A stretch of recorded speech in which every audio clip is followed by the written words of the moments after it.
我和我的女朋友是在一次婚礼上相识的，到现在已经有2年多了。闻不到你。我这个人平时有一个爱好，我喜欢写日记。有一天我发现他的日记，我打开看了一下日记，里边的内容都是他和其他女孩子在一起的开心快乐，这是让我十分接受不了的。就因为这一件事，他一直在和我争吵着。我试图去改变现在所发生的情况以及我们两个之间的感情，不过他都还是那个样子。我对他那么好，他却和别的女人在外边鬼混，我真的不理解，难道我也是他生命中的一个过客？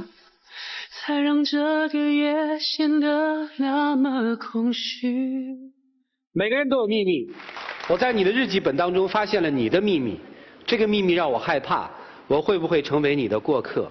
日记本中到底记载了一些什么，让相爱的人产生了这样的距离？掌声请出这对主人公，来，有请男主人公杨毅，26岁，来自黑龙江，婚礼司仪，年收入8万元；女主人公王静琪，23岁，来自吉林，婚礼策划，年收入3万元。来，有请两位。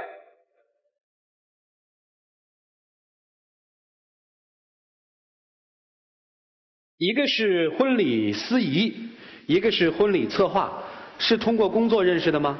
对，是工作上认识的啊。起初他是一个婚礼策划师，我是接到了一个婚庆公司的邀请，来为他们讲一些婚礼策划的课程。从这以后，两人可能有了相互的好感，在工作中产生了好感。后来是谁先表达的？也没有谁去表达什么，就是不知不觉吧，两个人都互相有着好感，就慢慢走到一起。同居对不对？同居就发现了日记本。对，是在收拾房间的时候，无意间就是因为他的好多书籍嘛，好乱，我就整理的时候掉下一本东西，我就打开了看，一看是日记。日记本里记的是什么呢？就是写着他说工作压力大，去那个酒吧去宣泄一下，和一些其他的酒吧里边的女孩子吧在一起发生了什么事情啊？你当时什么感受？无法接受。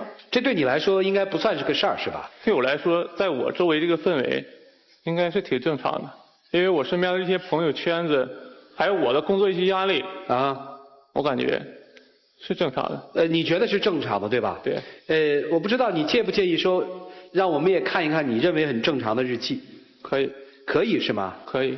来，小杨您给我们读一下吧。你帮我读吧。 OK。前面是说今天我又去了酒吧然后就碰到了一个女孩子，这个抽烟的女人她觉得很性感对吧？对。下面写的就是这个女孩子回头看她，看我，眼里面充满了欲望，我心想又是一个空虚的女人，我鬼上身一样跟她回家了，我有深深的负罪感，觉得对不起我的老婆。说的是女朋友对不对？对。这个还有很多是吧？对，都是这是。还看吗？还是不要看了。什么时候发生的这个日记本事件？就是你看到了。大概今年从家回来的时候，每天。你问他了吗？他怎么说？他就解释是为了因为工作压力大去，也就是和朋友去玩，但是里边内容不是他说的那样，也不是我感觉他认为自己是对的，但是让我根本就接受不了。我草草的翻了一下，大概杨先生在那个酒吧里很厉害，碰到什么样的女人都能拿下。这个日记本基本上面是记得这个，就是拿下，不同的感受。是什么驱动你去呢？在婚礼的舞台上，我不可以有一句错话，也不可以有一句措辞，没有人会给我一个重来的机会，所以那种压力是我无法表达出来的那种压力。不会啊，你说错就说错了吗？有的时候你的一句话一句错语可能会让人对你非常非常的不满意。包括有一回我把人家新郎父亲的名字读错了，在下台的时候，很多人看我的那种眼光就令我感觉到非常的不舒服，当然家人也是非常对我不满意。所以从那以后，自己身上当走到舞台上的时候，我就感觉我不再是我了，我是在刻画一个人物，我要把这个婚礼去打造好，去做好。那你的意思就是像万峰老师啊、于继静老师啊，就应该天天都泡在酒吧里？可能我们都应该天天去泡，因每个人的为都有压力吗？每个人宣泄的方法不一样嘛。我只有在那种灯光和那种音乐下，我才能感觉到自己所有的压力，才能释放出来。可是你就是灯光和音乐的话，你不是已经释放了吗？为什么还有什么这样的女孩子那样的女孩子？你要跟他们回家呢？第一次我和我的朋友去酒吧，当第一次到那时候遇见了一个女孩，之后我们两个经常在一起。当有一次我再去酒吧的时候，她和一个别的男人在一起。我上去问她，她就告诉我一句话，很简单，你只不过是我生命中的一个过客。等于你在酒吧还被人伤过是吧？对，从那以后我就感觉我应该把这些还给别人。我在做那个角色。你爱她吗？爱。很爱。但是你又不得不到这个酒吧里面去找各种各样的女人，叫烈焰可以吗？可以拿另一首这个词来比喻吧。有意思吗？你去酒吧喝酒还要花钱，还要猎人，还要被别人猎。那还有，我去酒吧还有一种，是因为什么呢？可能我身边有的会比我很强的人吧。有的时候人家叫你去玩，如果你要不去这个酒吧的话，可能第二天你们这个朋友就做不成了。那就不做呗，这叫朋友吗？因为这个人肯定是对我有帮助的人。如果这个朋友不做了，对我的经济收入会有很大的影响。天天就这样吗？也说不上去，1个月2次到3次左右。你习惯了？习惯了。我看你这上面写的好像你们还打赌是吧？对，比如说前面有一个女孩都每个人会赌今天晚上去哪儿，比如哪儿吃饭啊。如果把这个女孩泡到了，那么明天可能消费都是她的。如果我泡不到，今天加明天所有的消费全是我的。你不觉得愧疚她吗？曾经我感觉我做的很对，但是最近我们两个一直在吵了很长时间了。所以这段时间我也在想自己做过的一些事情。我现在知道自己有一部分肯定是错的，但是有一些事情我也是身不由己。你告诉我是控制不住自己，还是说我其实挺享受那个过程？控制不住自己，应该这个有吧？比较大一些吧，这方面的元素。你现在还守着他，你没摔门就走？没有，毕竟感觉相处2年多了嘛，还是有一定的感情的。想放手，但是还舍不得。我这个日记是因为编导告诉我说征求了你的意见了，所以我在准备节目的时候我都翻过。有一篇日记大意就是说，你说我是一个很瘦弱没有安全感的人，但是我今天碰到了一个女孩，她说她穿着我的这个衬衣，她说我很有安全感，我觉得什么什么，就是在2个女人之间做比较。你看衬衣，她说我很有安全感，我觉得什么什么，就是在2个女人之间做比较。你看到这个时候你气愤吗？对，当然了，就是感觉突然之间，可能是感觉这2年还是没有了解透他吧。你这2年实际就是你们交往这2年的过程里，你一直在这样，对吗？那你出去跟那些其他的女孩开完房，你没有同居在一起，你夜里还回去吗？我有的很多时候晚上都是加班，因为也是晚上有彩排的时候嘛。是一晚就住在公司了。也就是说你并不知道他的行踪。对。小杨，我说一句不客气的话见谅啊，得保重身体啊，别染病啊，这太可怕了。我看你日记这频率不得了啊。曾经你不怕吗？曾经没考虑过这方面的问题。你真的不害怕哈？没想过。其实我就说一句话，你要是我妹妹，你就跟我回家，绝不给机会。但是我不知道专家们怎么看。来，真心丘比特问卷。范老师，现在的年轻人我真看不懂，难道就仅仅是因为一个代沟吗？婚礼司仪不好当，是有一定的压力，但是这个压力不至于让你去跟不同的女性去鬼混。我现在跟这个姑娘说的什么呢？你辛辛苦苦在家里伺候她，给她料理什么，然后人家在外边鬼混，你以为是加班，对吧？你心里很不平衡。那你说你还爱她，难道真的应了平时那句话了吗？男人不坏，女人不爱。你爱她什么？你想想，你还没结婚，如果一旦结了婚，她能改掉她这些臭毛病吗？能改。你想改那么容易吗？听听黄老师怎么说哈。有一个叫带牙齿的爱，也就是说，只有你爱的人，他才有能力来伤害你。所以其实，决定要不要继续被伤害的权利在你自己的手里。这一点我跟汪老师很一致。江山易改，本性难移，谁没有一点压力啊？我就不相信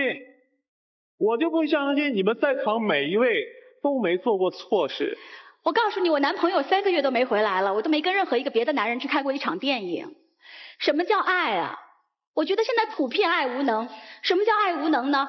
没有能力去守候爱情，没有能力为爱情去付出既得的享热，没有能力去相信爱。为什么那么多女生那么容易被得手？也是没有爱的孤魂野鬼啊！不仅没有爱，而且没有事业，还没有隽容感。谁不知道 happy 那件事情也很刺激啊？但是 happy 的后果是什么呢？你为你的人生有责任吗？还说你跟着谁？你的人生要跟着那种人混，你有什么样的人生啊？其实他也很清楚。不是，为什么辛苦呢？没有选择正确的道路吗？他自己心里也很清楚，他也在写说这样的女人是什么样的女人，他看得比你还清楚。所以我要说什么？一个明知是堕落，一来无法放弃要去拥抱堕落的男人，和一个明知是伤害，一来迷恋在伤害中无法自拔的女人，两个都活该。李老师，其他2位专家可以从社会学的角度、情感的角度去剖析这件事情，但是在这个节目的现场，我一直在反对所谓的道德审判。就像小伙子说的一样，其实我们都有可能在人生的道路上犯错、迷失。刘老师，这个小伙子形成了这种状态，道理是什么？第一个方面，你觉得你受伤了，你希望让别人也成为你的过客呢，来疗伤，因为你是一个缺乏自信的人，所以在这个过程当中呢，你希望靠这样的方式来找回自己的自信，这是一个。另外一个不自信是来源于说朋友之间你的地位、你的收入，你受他们的影响。对。从诱因上来看的话，你的心态有问题。如果说你欲罢不能，道德一定程度的话，就像我们成为那个网络成瘾、吸毒成瘾是一种瘾，或者成为一种癖，那叫心理变态了。那接着问题，我想问一下，你觉得是性成瘾呢，还是你的心需要心成瘾？我要说一下，首先我泡女孩，有一半不是为了性。有的女孩我跟很多女孩都在一起过，但只要这个女孩我把她泡到手了，她能跟我喝酒，能跟我出去玩，我并不非得要跟她在一起。所以你的问题，它不是性成瘾，它是心成瘾。所以你缺乏的是自信的一个训练，所以你应该提高自我价值。如果你心成瘾的话，任何问题都阻挡不了。郝老师，习惯性出轨的男人是不可以被原谅的。第一，他不能够承担自己的错误，他从头到尾都要找其他的原因。第二，他没有独立的人格和是非观，连说不都做不到。我们是一个女生，在职场里我们都要经常说不，不是人家摸一下小手给我们钱我们都给人家摸的。这样的男人呢，他可能很善于甜言蜜语，用很廉价的疼爱来给你短期的甜蜜，但他不能给你一生的保障。千万不要相信他，他甚至连无条件道歉都做不到。我道歉了，我刚才你算了吧，你还在这边辩。我刚上来我就道歉了。他今天是你女朋友，今天我是你，我早就把你打稀巴烂拎走了。我说了，那是我的曾经，不是我的现在。什么曾经？这种事发都不应该发生。但是它发生了。发生了，你有态度吗？你找了那么多1、2、3、4的理由。老师们的话，没有任何女性可以真正的原谅你，只要是够自尊的女性。老师们的话是要告诉你说，错了我们先认错，有了一个良好的认错方式，我们才知道怎么去改。不是，你现在连错都不认，他的错是根源性的，根源性的错误在哪里呢？你没有意识到，你只意识到你这个行为不对，造成了伤害，你没有意识到这个引发你行为背后的动机，你自身的动机有问题。你明白吗？你想通过这种不正当的所谓潜规则的手段获得职业晋升，这是动机不良之一。第二个，你的人生动机，你和这些人玩玩闹闹，你觉得无所谓，反正你情我愿，互相不伤害。但是你没有想过，他们有他们的家庭，你有你的家庭，未来的人生正轨全部被这些东西破坏了。你们现在很 happy 了，背后有多少伤心的人在流眼泪？我觉得这是个人观点。你有没有想过，其实你在这么去猎艳的过程当中，你觉得你是猎手，其实你自己也是一个猎物，你不觉得很可悲吗？老师们是要让你意识到这样的一点一滴，包括黄老师说那个我特别同意。如果说有人跟你说，哥们儿咱们去喝酒，今天喝了酒这件事能做成，在这个酒吧里你把一个姑娘给泡上了，我给你一单生意，如果连这种生意你都做的话，你一辈子不可能出人头地，你原则没有了，这个其实是更可怕的。你看我们今天真的没有特别骂你，用道德的大棒去打你，你给的理由是因为我工作压力大，所以我要去那个，是理由一。理由二是因为我曾经在酒吧被一个女孩伤害过，所以我现在要去报复这些女孩，全是阴暗心理。理由三，因为我为老板做了这些事情，老板可以换来一些我的成功，走弯路的心理。就是你看你这3条心理做下来，你自己都会累。累，你累吧？很累。你多像一个两面人啊！你回家了还得讨好这个，我就问你，你难受吗？你告诉我。难受。所以千万不要再说我没错，我有理由，千万不要真的认错。小杨问我问几个问题哈。好的。如果写日记的是他，你原谅他吗？没想过。啊？没想过。现在开始想，你原谅他吗？不能原谅。不原谅，你会怎么做？其实他挺喊分手是吧？啊？是。那小王呢？你听到这个反应以后，你的反应是什么？失望吧，男的太小气了。你知道为什么不一样吗？男的就爱自己，这就是真相。他爱他自己，但你不爱你自己。如果你爱自己的话，你的尊严何在？现在对很多年轻人来说，爱情是很盲目的。你非要说它是爱情，我也没话说。但是这种所谓的爱情太盲目了，我们旁观者看的真是太气愤了。万峰老师刚才说旁观者清，来，让我们进入踏浪旁观者清。我是静琪的表哥，没上这个节目之前，我就已经劝过他要把杨毅放弃，因为这样的一个男人是不值得去依靠终身的啊。但是我妹对他的爱可能已经是无法自拔的地步。我现在想对杨毅说什么呢？如果你要不改正你这个缺点的话，我想没有任何一个女人会把自己的一生托付给你。哥哥，我肯定改。哥哥说了哈，这位是杨毅的妈妈是吗？对。妈妈听了心很不舒服，对不对？别人这么去说自己的儿子，肯定不高兴，对吗？是不高兴，还是我儿子做的不对。就妈妈应该最了解儿子。你觉得你儿子能改？能改。啊。我儿子在家是挺听我话的，现在他也听我话，已经离家2年了，就是搁电话联系，真不在家，也不知这样的情况。现在我过来了，就是来照他了。您还是希望他们俩走在一起？对。其实结果是什么都不重要，而是原因在哪里。小杨，你过那样的生活，你究竟被什么迷失了？你要找不着，你真的改不了。曾经有一种想法吧，我认为我年轻的时候我不玩，岁数大的时候我玩不了了，有这种想法。玩什么？女孩。我曾经年轻的时候我不泡女孩，年龄大了我泡不到了。但现在我不是这么想的。你珍惜他，我能理解。有几个女孩会到这种程度了，还哭着傻傻爱你，所以我能理解你珍惜他。我不能理解他为什么不珍惜他自己。如果你真对别人好，放人走，不要再甜言蜜语了，看不下去。我就不相信你们没去过 KTV。去过 KTV 啊？喝醉过吗？我还真告诉你不好意思，我真没喝醉过。我做了这个行业，传媒和时尚行业10几年了。告诉你，不抽烟，不喝酒，不泡吧，不跳舞，甚至不唱卡拉 OK， 我照样开起公司来，照样做到现在。那说明你老了。说明我老了。你是错误的职业观念。我告诉你，我底下的女孩跟我讲，青春不卖也是会过期的。黄老师，你有才有貌，为什么不妥协一下？我就告诉你说，你妥协的第一次，会妥协的人不可能有我现在。一个自己的原则都无法坚守的男人，不可能创出自己的事业和自己的天地。我想说的是，我曾经我承认我做的不对，是错失。怎么了？但是我还是爱他。OK， 其实我跟你说，今天为什么专家会对你这个特别集中，或者大家情绪比较过激，知道为什么吗？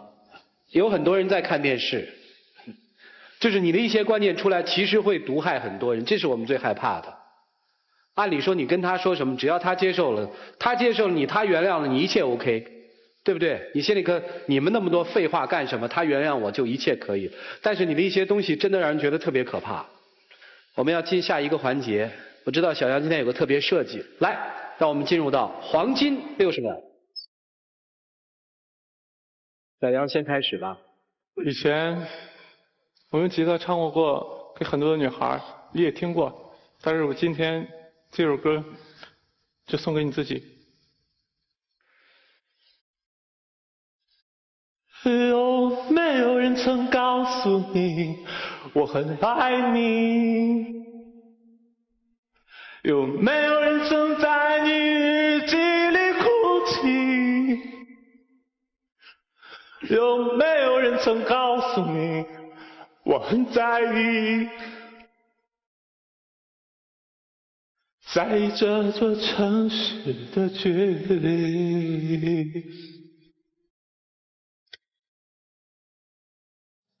在这座城市的距离。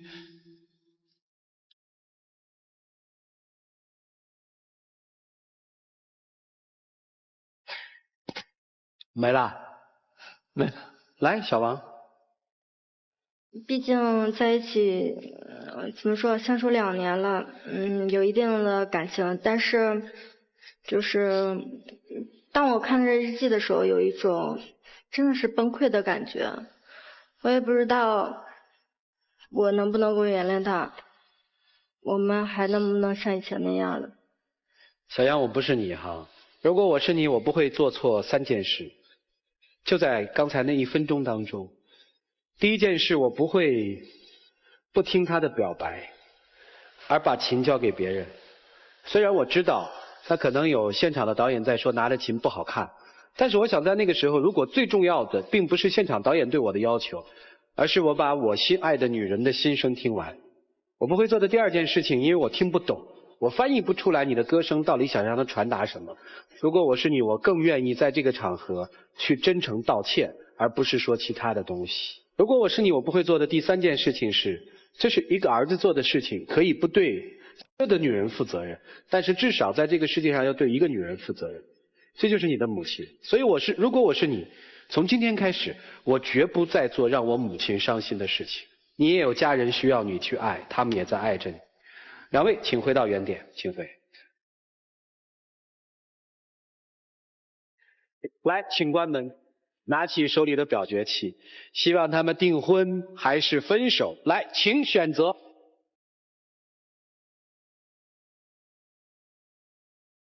好，87.04%的观众朋友选择了分手。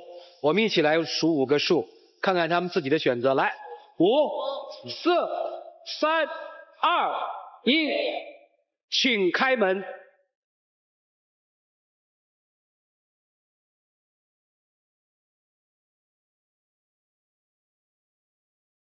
就是爱你爱你，不弃不离，不打不在意，一无有多少风雨，你是爱你爱你，放在你手里的心，灿烂你心中全陪。你出来的时候，全场的声音，我不知道你听见没有？珍惜姑娘，好吗？我一定会。我想补充一句话，我真的觉得一个傻女孩把我们所有的人都变成了笑话。我只希望这个男孩，你真的可以把握他的傻，因为没有几个人像他这么傻了，珍惜他吧。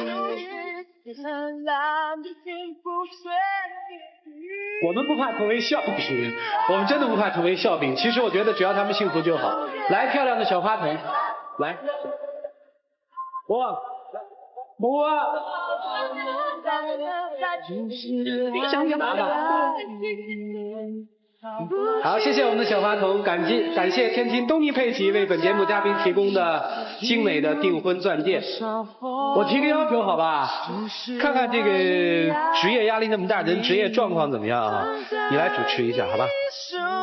可能今天通过这个节目，一个曾经犯了很大错误的一个男孩子，他意识到了自己的错误，经过了很多人的指点，也许很多人都不会相信他们2个以后会有一个怎么样好的未来，但是请你们记住，今天的这个男孩会见证他今后要做到的些什么。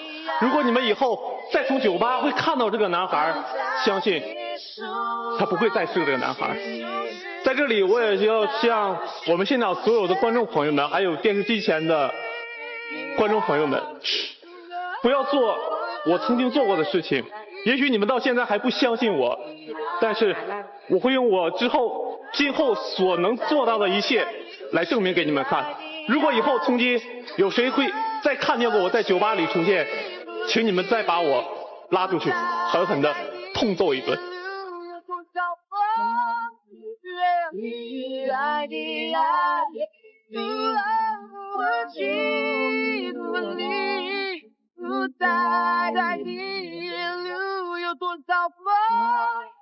拉着手走吧。